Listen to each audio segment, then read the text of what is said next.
भैया। हाँ माँ बुला रही है, चलिए खाना खा लीजिए। तू चल, मैं आता हूँ, ठीक है? अरे नहीं नहीं नहीं, मुझे पता है आप वापस से इस लैपटॉप पे लग जाओगे। अरे चलिए ना, माँ और पापा दोनों इंतजार कर रहे हैं।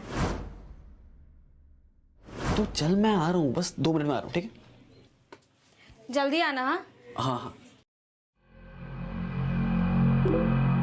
प्लीज एक बार मिल सकते हो? Let's take a break and hope for the best. भैया। हाँ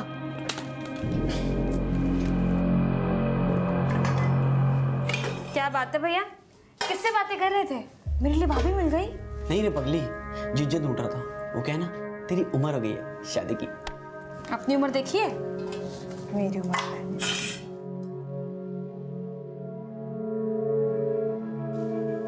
माँ, आज सब्जी में क्या बनाया? आलू गोभी।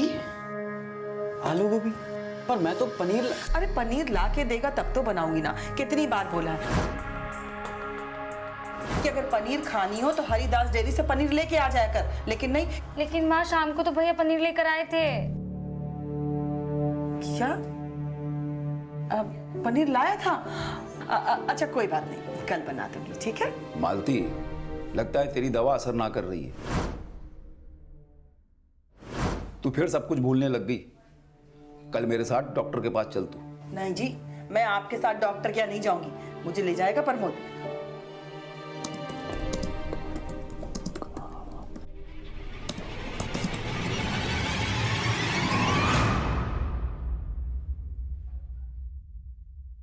सुरभि, प्रमोद और अपने पापा को बुला ले, खाना तैयार है।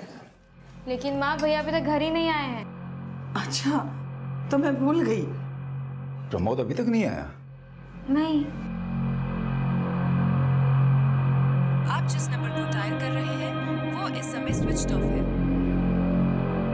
पापा, भैया का फोन तो स्विच ऑफ बता रहा है। अरे बेटा, हो सकता है उसके फोन की बैटरी उतर गई हो। उसके लैब में फोन करके पूछ। जी पापा। जी ठीक है। पापा, वो तो कह रहे हैं कि आज भैया लैब ही नहीं आए। लैब नहीं गया? मालती, आज सवेरे प्रमोद तुझे डॉक्टर के पास लेके गया था ना, और यहाँ दरवाजे पर छोड़ने के बाद वो ऑफिस जाने वाला था। जाने से पहले कुछ बोला प्रमोद? डॉक्टर? कौन डॉक्टर? अरे माँ, भैया आपको डॉक्टरनी के पास लेके गए थे ना। अरे इस भुलक्कड़ ने कुछ नहीं याद आवेगा। मैं प्रमोद के दोस्तों से जाके पूछता हूँ, शायद उन लोगों ने कुछ पता हो। माँ, आप याद करने की कोशिश कीजिए। भैया आपको डॉक्टरनी के पास लेके गए थे, फिर कह रहे थे कि आपको घर छोड़ेंगे, उसके बाद लैब जाएंगे। भैया ने आपसे कुछ कहा था? तो प्रमोद आज ऑफिस नहीं पहुंचा, लेकिन सुबह ऑफिस जाने के लिए निकला था। जी, सवेरे तो वो अपनी माँ को डॉक्टर के पास दिखाने के लिए निकला था। और उसके बाद वो अपनी माँ को घर छोड़ने के बाद ही ऑफिस जाने वाला था। और अपनी माँ से उसने कुछ कहा भी था, पर उसकी माँ को कुछ याद नहीं आ रहा है कि क्या कहा था उसने। याद नहीं आ रहा मतलब? मेरी बीवी को भूलने की बीमारी है जी। तो प्रमोद अपनी माँ को कौन से डॉक्टर के पास लेके गया था? डॉक्टर सरोजनी वशिष्ठ, दिमाग की डॉक्टर हैं वो। सलोनी रोड पर उनका क्लिनिक है। उन्हीं से प्रमोद की माँ का इलाज चल रहा है। ठीक है, आप प्रमोद की सब डिटेल्स दे दीजिए, हम पता करते हैं।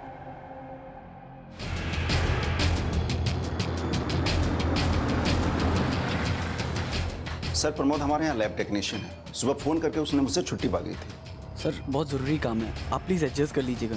कोई बात नहीं Pramod, I will manage. Sir, वो कभी छुट्टी नहीं लेता, बहुत ही पंक्चुअल और हार्ड वर्किंग है। सुरेश, पता करो प्रमोद ने कल वाकई छुट्टी ली थी या उसका बॉस हमसे कुछ छुपा रहा है। ठीक है सर। हेलो। ठीक है सर, प्रमोद के फादर ने हमसे कहा था कि प्रमोद अपनी माँ को लेकर डॉक्टर सरोजनी की क्लिनिक गया, लेकिन अभी फोन पे पता चला है कि वो क्लिनिक कल बंद था।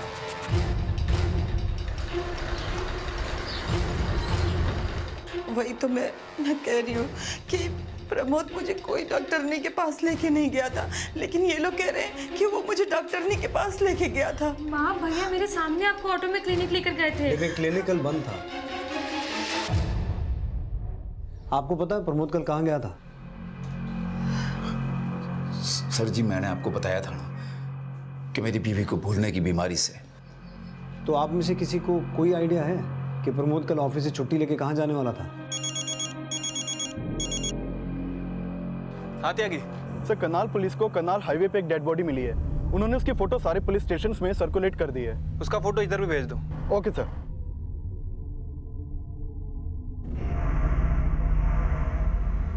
कल जब प्रमोद घर से निकला था तो उसने कौन से रंग के कपड़े पहने हुए थे? सर भैया ने लाइट पर्पल कलर की शर्ट और ब्लैक पैंट पहनी थी।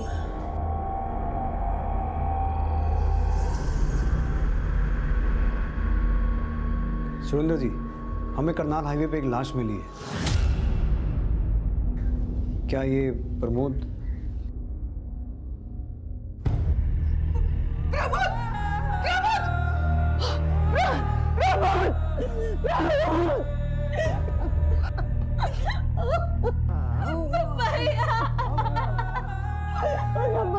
ये प्रमोद ही है? आपका करनाल में कोई रिश्तेदार है या प्रमोद का कोई दोस्त जिससे वो मिलने गया होगा? नहीं सर जी, हमारा करनाल में कोई नहीं है। पता नहीं प्रमोद वहां।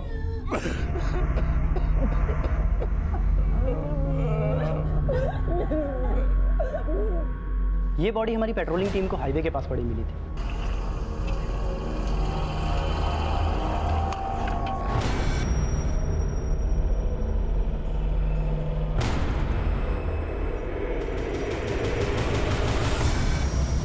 बॉडी के पास हमें कुछ भी नहीं मिला, ना पर्स ना मोबाइल, लेकिन बॉडी के पास रोड पे हमें ब्लड स्पॉट जरूर दिखाई दिए। हमें लगता है कि इसके सर को किसी व्हीकल से कुचला गया है, लेकिन जब हम इसकी बॉडी को यहाँ पर लेकर आए तो प्राइमरी रिपोर्ट से हमें ये पता चला कि इसके सर में गोली भी लगी। गोली? शेर कभी कुत्ते की मौत नहीं मरता। अपनी औकात में रहो पानीपत पुलिस वालों। थाने में मच्छर मारो मच्छर, शेर का शिकार तुम्हारे बस का नहीं। प्रमोद की हत्या के 20 दिन बाद पानीपत पुलिस को ये सोशल मीडिया अपडेट्स मिलने शुरू हो गए थे, लेकिन अपराधी हाथ नहीं लग रहा था। लेकिन सोशल मीडिया के उस मंचले का प्रमोद के मर्डर से क्या कनेक्शन था, और मौजूदा वक्त में जो लाश करनाल से मिली थी उसका चेहरा पहचानना मुश्किल था। लेकिन प्रमोद के पेरेंट्स ने बताया कि बॉडी पर जो कपड़े थे वो प्रमोद के थे, इसलिए बॉडी की आइडेंटिटी को कंफर्म करने के लिए डीएनए टेस्ट किया जा रहा था, और प्रमोद के कॉल रिकॉर्ड से इस केस की गुत्थी को सुलझाने की कोशिश की जा रही थी। सर, प्रमोद का फोन उस दिन करनाल में ही बंद हुआ था, और सर उसके फोन से आखिरी कॉल किसी आशीष धूमल को की गई थी। सर ये आशीष समालखा का रहने वाला है, और इसका फोन भी रात 11 बजे तक करनाल में एक्टिव था। ये देखिए। तो हो सकता है आशीष उस दिन प्रमोद के साथ ही हो। उठा के लाओ इसे। Okay sir. साहब, प्रमोद मेरा दोस्त था, मैं अक्सर करनाल जाता रहता था। कल उसने फ़ोन करके मुझे करनाल तक की लिफ्ट मांगी थी। मैंने उसे पानीपत से पिक किया और करनाल हाईवे पे छोड़ दिया। वो रात को मेरे साथ पानीपत आने वाला था, बोल रहा था कि फ्री होगा तो मुझे कॉल करेगा, लेकिन उसने कॉल नहीं किया, और जब मैंने उसे कॉल किया तो उसका फ़ोन ऑफ आ रहा था। उसने अपना फ़ोन ऑफ कर रखा था या तूने फ़ोन के साथ साथ उसे भी ऑफ कर दिया? आप यो क्या बोल रहे हैं? प्रमोद मेरा दोस्त था। हमें प्रमोद की डेड बॉडी करनाल हाईवे पे मिली थी, और उस रात तू भी करनाल में था। साहब, मैं आए दिन करनाल आता जाता रहता हूँ। प्रमोद को वहाँ ड्रॉप करके मैं अपनी पार्टी के पास आ गया था। कैसी पार्टी? सर, मैं लैब इक्विपमेंट सप्लाई करता हूँ। कल मैं जीटी लैब में था, आप चाहो तो पूछ सकते हो। पता करो इस आशीष और प्रमोद का आपस में रिश्ता कैसा था, और जिस जीटी लैब के बारे में बात कर रहा है वहाँ से पूछताछ करो। अगर ये झूठ बोल रहा है तो सच जल्दी सामने आ जाएगा। सर करनाल पुलिस ने प्रमोद की लाश की पोस्टमार्टम रिपोर्ट भेजी है। पोस्टमार्टम रिपोर्ट के हिसाब से प्रमोद की हत्या सर में गोली लगने से हुई, और उसके सर में कांच के टुकड़े भी मिले हैं। और इस रिपोर्ट में यह भी मेंशन किया हुआ है कि हत्या के वक्त प्रमोद ने बहुत शराब भी रखी थी। सर, इसका मतलब ये हुआ कि नशे की हालत में पहले उसके सर पे कांच के ऑब्जेक्ट से वार किया गया, और उसके बाद उसके सर पे गोली मारी गई। अगर हत्या गोली मार के की गई तो फिर चेहरा क्यों बिगाड़ा गया? सर, हो सकता है कि बॉडी की पहचान ना हो सके इसलिए, क्योंकि किलर को डर था कि अगर बॉडी की पहचान हो जाती तो उसे पकड़ा जा सकता था। और सर वैसे भी ना तो बॉडी के पास हमें कोई मोबाइल फ़ोन मिला है, ना ही पर्स, और ना ही और कुछ। मैं कुत्ते भी ऐसे पालता हूँ कि कोई मेरे खिलाफ मुंह नहीं खोलता। जिसको दबोचना है दबोच लो, लेकिन मुझे नहीं ढूंढ पाओगे। मौजूदा वक्त से 17 दिन बाद पुलिस को यह चेतावनी मिली थी और मौजूदा वक्त में पुलिस प्रमोद की हत्या में आशीष की भूमिका खंगाल रही थी। आशीष अपने बयान पर कायम था और अब पुलिस प्रमोद की फैमिली से दोबारा प्रमोद के करनाल जाने की वजह जानने की कोशिश कर रही थी। हाँ, मुझे याद आया, उस दिन प्रमोद और मैं क्लिनिक गए थे। वहां क्लिनिक बंद था। फिर वापस प्रमोद ने मुझे घर छोड़ दिया और वो कुछ कह रहा था। क्या कह रहा था? याद करने की कोशिश कीजिए।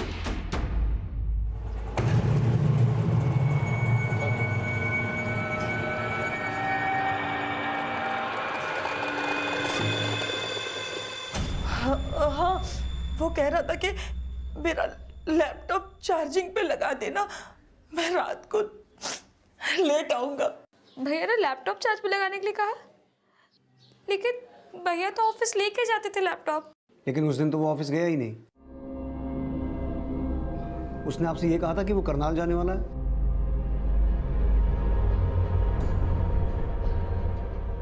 साहब, मुझे कुछ याद नहीं आ रहा। अच्छा, पिछले कुछ दिनों से प्रमोद का बर्ताव कैसा था? कोई ऐसी चीज जो आपने नोटिस की हो, आपको अजीब लगी हो? हाँ सर, भैया ना कुछ दिनों से काफी ऑनलाइन चैटिंग कर रहे थे।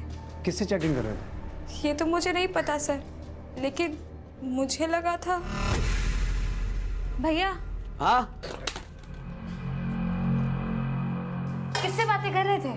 मेरे लिए भाभी मिल गई। लेकिन भैया ने मेरी बात टाल दी। सर, हो सकता है कि भैया की कोई ऑनलाइन फ्रेंड हो जो करनाल में रहती हो। प्रमोद का सोशल नेटवर्किंग अकाउंट किस नाम से था वो बताइए, और उसका लैपटॉप लेके आइए। सर, प्रमोद ने अपना सोशल नेटवर्किंग अकाउंट करीब 1.5 साल पहले बनाया था। प्रमोद किस किस के टच में था? मुझे हर एक आदमी की डिटेल चाहिए। जी सर। सर, ये किसी दीपांकर नाम के लड़के से लगातार चैटिंग कर रहा था। एंड सर, लास्ट चैटिंग भी इसने दीपांकर से ही की थी।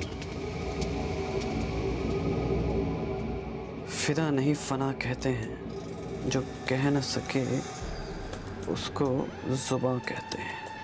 इसके जवाब में दीपांकर ने लिखा कि आपकी बातें आपसे मिलने की तमन्ना बढ़ा रही हैं, और फिर प्रमोद ने रिप्लाई किया, let's take a break and hope for the best. और 2 घंटे के बाद उनकी चैटिंग फिर से हुई, और इस बार प्रमोद ने लिखा, ठीक है तो कल मिलते हैं, लेकिन कहाँ? करनाल? तो इसका मतलब है प्रमोद को दीपांकर ने करनाल बुलाया था, लेकिन किस जगह बुलाया था ये मेंशन नहीं किया हुआ है। दीपांकर के इस सोशल नेटवर्किंग अकाउंट से उसका नंबर मिल सकता है? सर, जो नंबर इसके अकाउंट पर ऐड होगा वो मैं आपको दे सकता हूँ। सर, ये नंबर है दीपांकर का। सुरेश,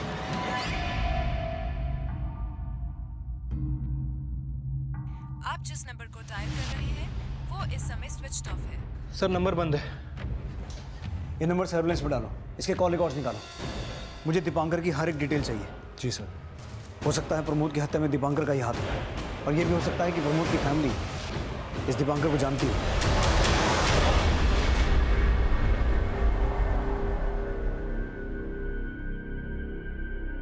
हम इसे नहीं जानते।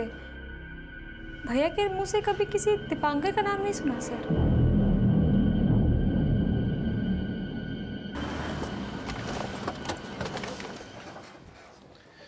सर, दीपांकर का फोन राजस्थान के अलवर के एक एड्रेस पर रजिस्टर्ड है। सर, मैंने वहाँ पे अलवर पुलिस को भेजा था। उन्होंने बताया कि उसका घर पिछले 6 महीनों से बंद है। सर, दीपांकर और प्रमोद की दोस्ती 2 महीने पहले ऑनलाइन हुई थी, और उसके 1 महीने पहले तक दीपांकर की लोकेशन राजस्थान के कोटा की थी, और उसके बाद उसकी लोकेशन लगातार करनाल की रहने लगी।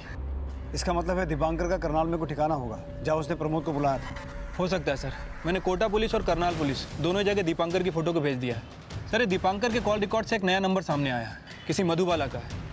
ये दीपांकर और ये मधुबाला दोनों ही लगातार कॉल एक्सचेंज करते थे। मधुबाला कौन है ये? सर, मैंने इसके बारे में पता किया है। कोटा के हॉस्पिटल में नर्स है और वहीं हॉस्टल में रहती है।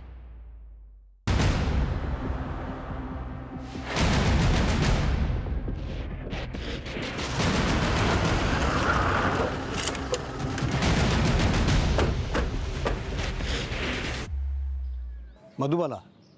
जी, आप लोग मुझसे मिलने आए हैं? जी, आपसे ही मिलने आए हैं। आपसे दीपांकर के बारे में कुछ पूछना है। दीपांकर? आपका चेहरा बता रहा है कि आप दीपांकर को अच्छे से जानती हैं। जी जानती हूँ, पर आप उसके बारे में क्या जानना चाहते हैं? आजकल कहाँ है वो? सर मुझे नहीं पता। उसका जब से फ़ोन बंद हुआ है मुझे सच में नहीं पता वो कहाँ है। उसका फ़ोन बंद है इसलिए तो आपसे मिलने आए हैं। अपना फ़ोन बंद करके कहाँ गायब हो गया वो? मुझे खुद हैरानी हो रही है कि वो अपना फ़ोन बंद करके कहाँ गायब हो गया है। पर आप उसके बारे में क्यों पूछ रहे हैं? मर्डर किया उसने अपने दोस्त का। पहचानती हैं इसे? सर ये कौन है? मैं दीपांकर के किसी दोस्त को नहीं जानती। मुझे तो लगता है आप लोगों को गलतफहमी हुई होगी। इतना भरोसा है आपको दीपांकर पे? वैसे आप दोनों का रिश्ता क्या है? मैं और दीपांकर कैजुअल फ्रेंड्स हैं बस। और अब तो काफ़ी वक्त हो गया वो मुझसे यहाँ मिलने भी नहीं आया। मुझे तो ये भी नहीं पता वो कहाँ रहता है। और इसके अलावा मैं आपको और कुछ नहीं बता सकती क्योंकि और कुछ नहीं जानती।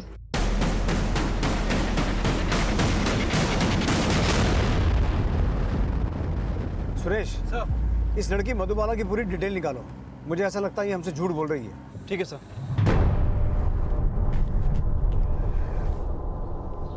आप जिस नंबर को डायल कर रहे हैं वो इस समय स्विच ऑफ है।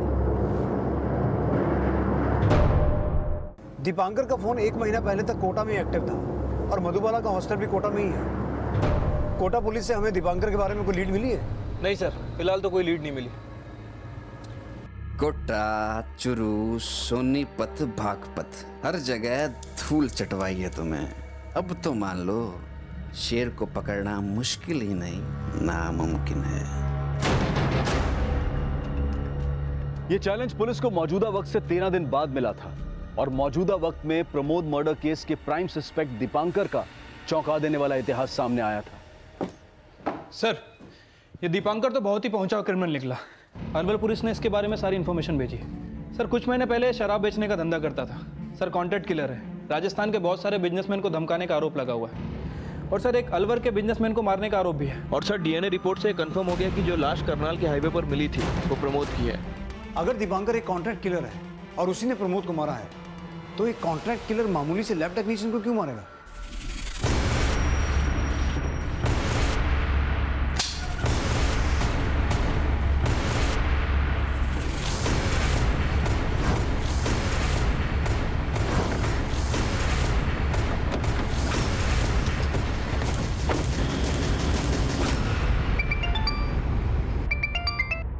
हाँ सुरेश। सर करनाल पुलिस ने दीपांकर के उस ठिकाने का पता लगा लिया जहां दीपांकर पिछले 1 महीने से करनाल में किराए पर रहता था।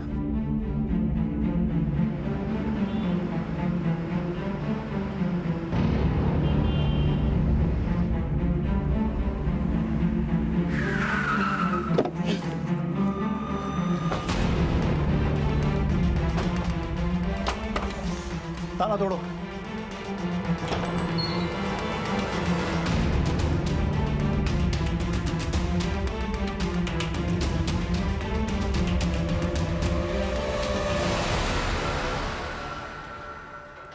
सर कांच पे खून के धब्बे भी हैं। प्रमोद की पोस्टमार्टम रिपोर्ट के हिसाब से उसके जख्मों में भी कांच के टुकड़े मिले थे। मुझे लगता है प्रमोद का मर्डर यही हुआ है। सुरेश, इन कांच के टुकड़ों पे जो ब्लड स्टेन्स हैं इन्हें प्रमोद के ब्लड ग्रुप से मैच करवा के देखो और इस जगह से लेकर हाईवे की वो जगह जहां प्रमोद की डेड बॉडी मिली थी पूरे रास्ते में पूछताछ करो। ठीक है सर। शर्मा जी, इस घर के मालिक को बुलाइए। जी सर। आपने बिना पूछताछ के ये घर दीपांकर को किराए पे दे दिया? सर दिखने में तो बहुत ही भोला भाला लगता था वो। मुझे बिल्कुल नहीं पता था कि दीपांकर क्रिमिनल भी है। इसे पहचानते हैं? नहीं सर। प्रमोद नाम है इसका। 12 सितंबर की रात एक करनाल आया था। इसका यहाँ आना जाना था? सर मैंने कभी ध्यान नहीं दिया।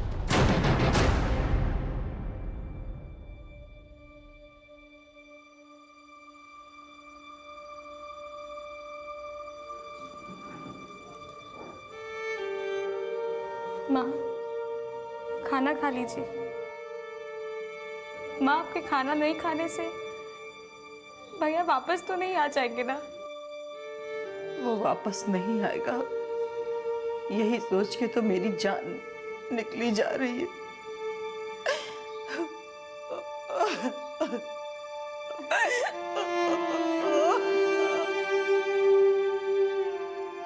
प्रमोद के परिवार की आर्थिक स्थिति काफी कमजोर थी।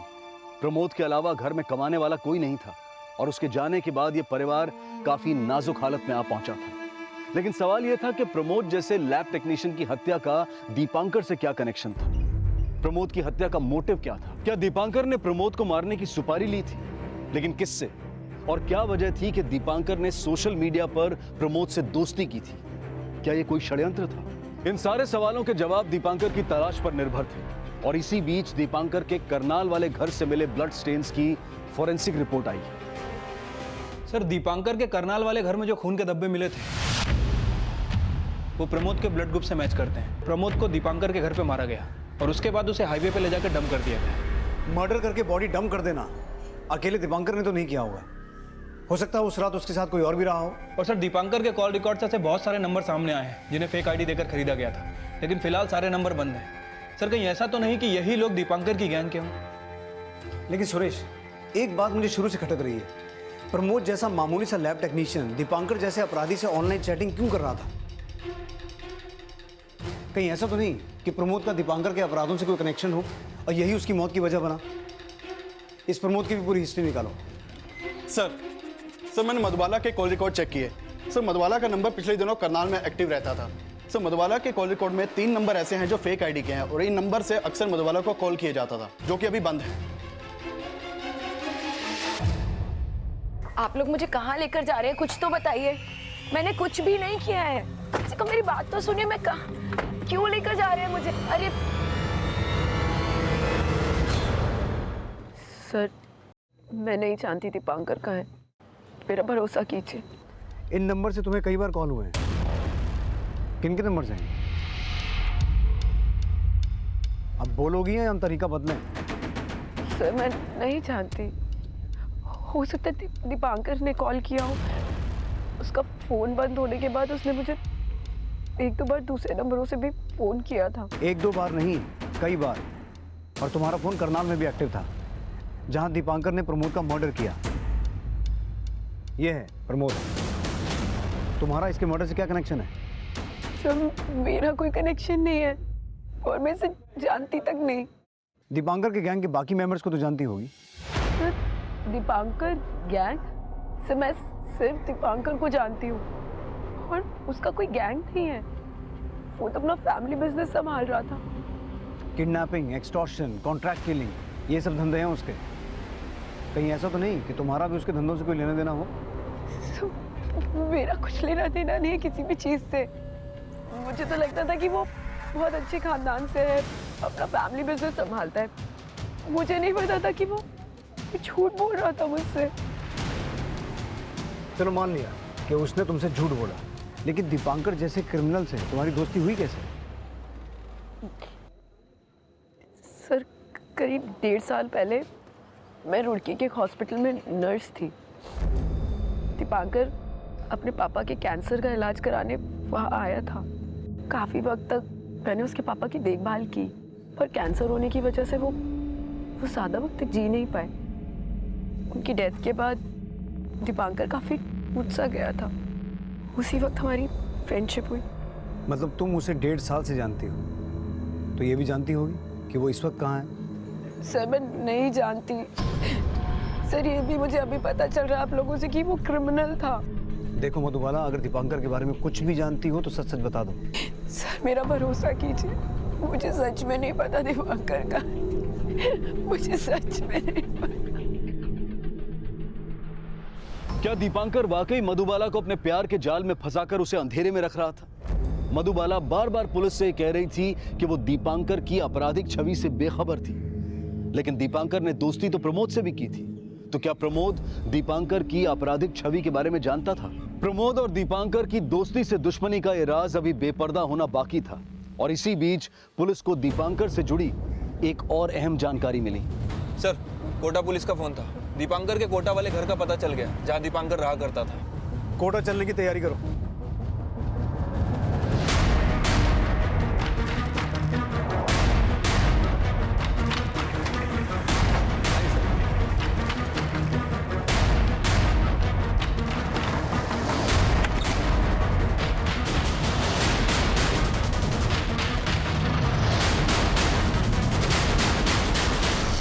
सर यहाँ तो ऐसा कुछ भी नहीं मिला है जिससे दीपांकर की लीड मिल सके। ये घर कब से बंद है? पड़ोसियों से पता चला है कि यहाँ 1 महीने से ताला लगा हुआ है। पहले दीपांकर अक्सर यहाँ आया करता था। तो यहाँ दीपांकर के साथ कोई और भी रहता था? जी सर, पूछताछ पे पता चला है कि एक लड़की भी उसके साथ रहती थी। कौन लड़की?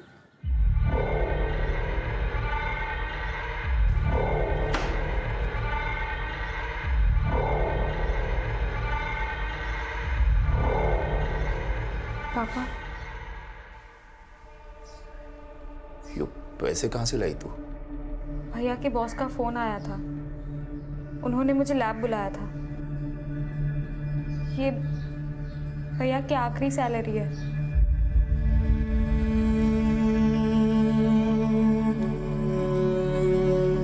अलमारी में रख दे।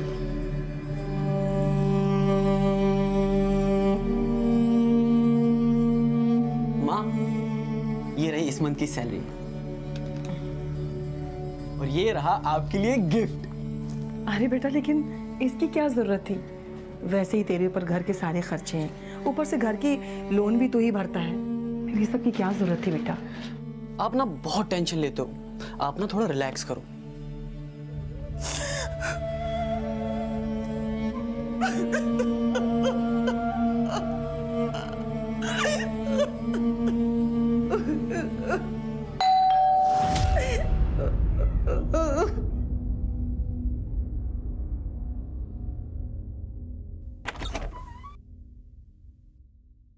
जी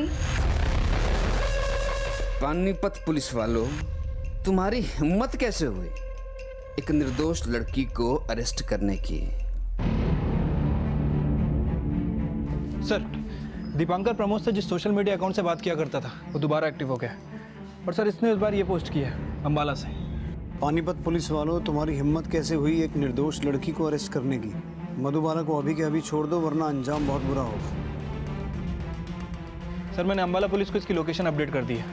प्रमोद की हत्या के 10 दिन बाद दीपांकर ने सोशल मीडिया पर पहला धमकी भरा पोस्ट किया था और पुलिस को दीपांकर के हाइडआउट का भी पता चला था।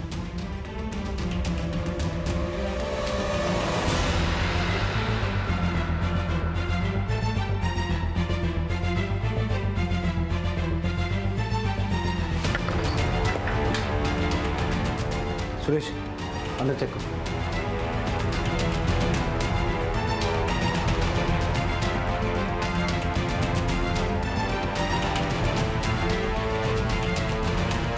सर, मुझे मालूम था तुम यहाँ आओगे, लेकिन मुझे कभी ढूंढ नहीं पाओगे। अब इस कागज की बत्ती बना। दीपांकर के इस सिरफिरेपन की ये तो सिर्फ शुरुआत थी। अंबाला के बाद हरियाणा, यूपी और राजस्थान की कई जगहों से वो लगातार कई चेतावनी भरी पोस्ट अपडेट कर रहा था। सर, दीपांकर ने इस बार पानीपत से पोस्ट किया है। पानीपत पुलिस वालों, मैं खुद पानीपत में आ गया। हिम्मत है तो ढूंढ के दिखाओ।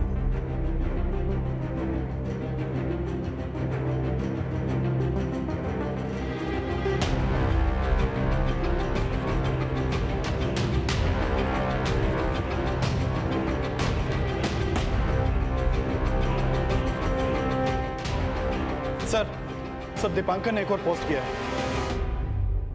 तुम मुझे पानीपत में ढूंढ रहे हो और मैं तुम्हारा करनाल में इंतजार कर रहा हूँ। अच्छा, पकड़ लो। त्यागी, पूरे करनाल में सेल लगा दो, कोई भी रोड छूटना नहीं चाहिए। ये कितना भी शेर बन है, इसकी गिदड़ भपकी इस बार कामयाब नहीं होनी चाहिए।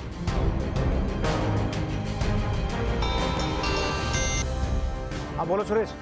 सर, दीपांकर ने इस बार आगरा से एक नया वीडियो पोस्ट किया है। वीडियो? मैंने मारा प्रमोद को। पानीपत पुलिस वालों, अगर मर्द हो तो मर्द से बातें करो, पकड़ के दिखाओ मुझे। आखिरी चेतावनी देता हूं, अगर उस मासूम मधुबाला को 2 दिन में नहीं छोड़ा तो उसके एक-एक आंसू का बदला तुम सबसे लूंगा। तुम्हारे घर में घुस के तुम्हारी औरतों को उठा लूंगा, फिर ना अपनी वर्दी की इज्जत बचा पाओगे ना अपनी औरतों। पानी सर के ऊपर से गुजर रहा है, हमें किसी भी तरह इस आदमी को पकड़ना है, वरना पूरा मीडिया हमारी जगह सही करेगा। अपने खबरियों के नेटवर्क को फैलाओ, मुझे जल्द से जल्द ये आदमी अंदर चाहिए। मूव। Okay sir. पुलिस इस बार पूरी मुस्तैदी से दीपांकर को ट्रैक करने की कोशिश कर रही थी, लेकिन एक के बाद एक नई कोशिशों में असफलता हाथ लगने के बाद अब पुलिस को दीपांकर को पकड़ने का एक और मौका मिला था। जगह थी हरियाणा का सोनीपत शहर। बस इंतजार था दीपांकर और पुलिस के आमने सामने आने का।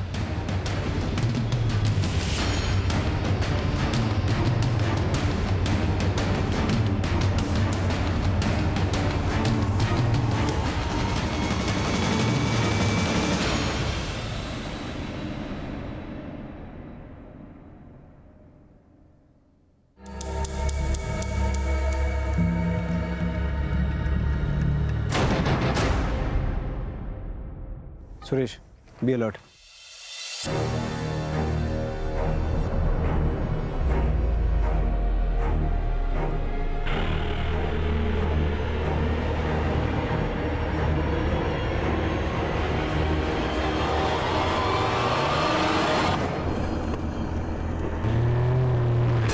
गाड़ियों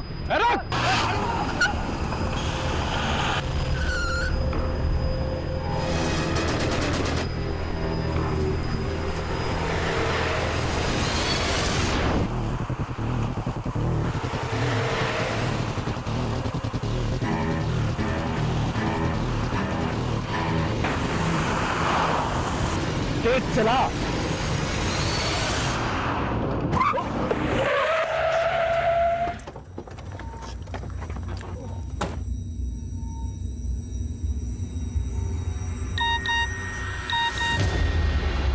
सर,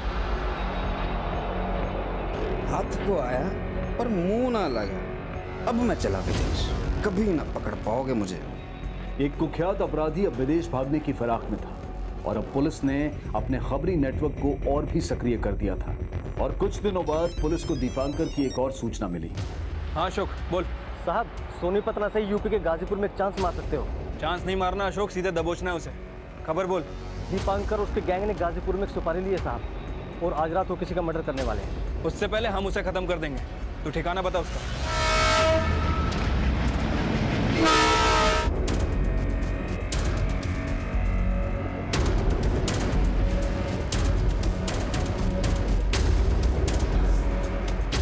पैकिंग हो गई के? चल जल्दी कर, निकलना है।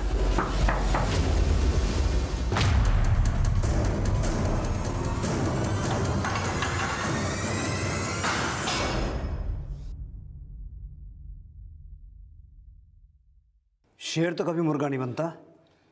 अब बोल, क्या है तू? प्रमोद को क्यों मारा? मैंने ना मारा किसी को, और सोशल नेटवर्किंग पे अकाउंट भी मेरा ना है। कोई मेरा फोटो डाल के बदनाम कर रहा है मुझे। ऐसा मैं कोर्ट में बोलूंगा।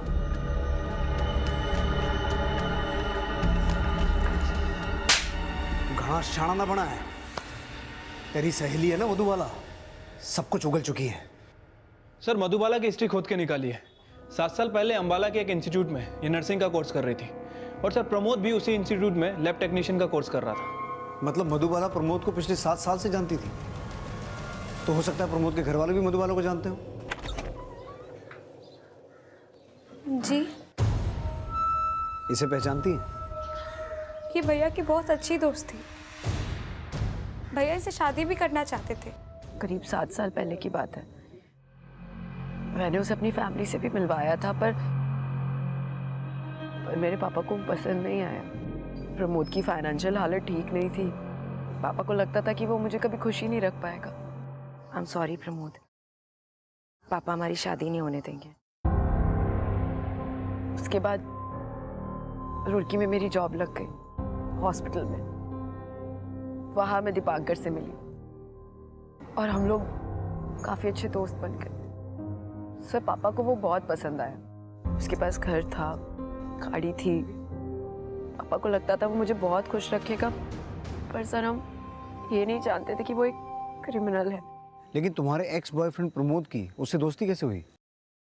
दोस्ती मैंने की उससे, क्योंकि वो मुझसे मेरी मधुबाला को छीनना चाहता था। तुम अभी प्रमोद से बात करती हो? ऐसा कुछ भी नहीं है दीपांकर। मैंने तो उसी दिन उसे खत्म करने की सोच ली थी, लेकिन वो मधुबाला के टच में था। इसलिए मैंने प्रमोद से सोशल मीडिया पर दोस्ती की और 12 सितंबर को मैंने उसे करनाल बुलाया।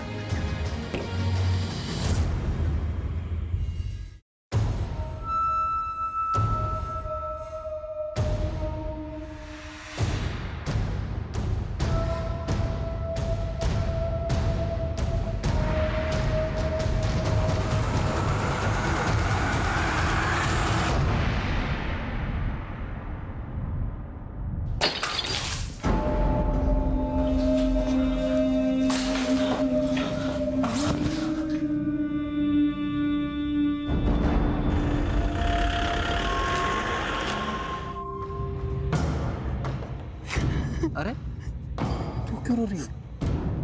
वो तो तेरा पास था ना। ये हुई ना बात। चल अब अपने पास को कुचल दे और साबित कर कि तू मुझसे कितना प्यार करती है। अच्छा चल कुचल दे उसे। अरे चल कुचल, चलना। सर मैं दीपांकर को रोक नहीं पाई क्योंकि मैं उसके बच्चे की माँ बनने वाली। तो तुमने क्या सोचा था? एक क्रिमिनल तुम्हारे और तुम्हारे बच्चे को एक ब्राइट फ्यूचर देगा?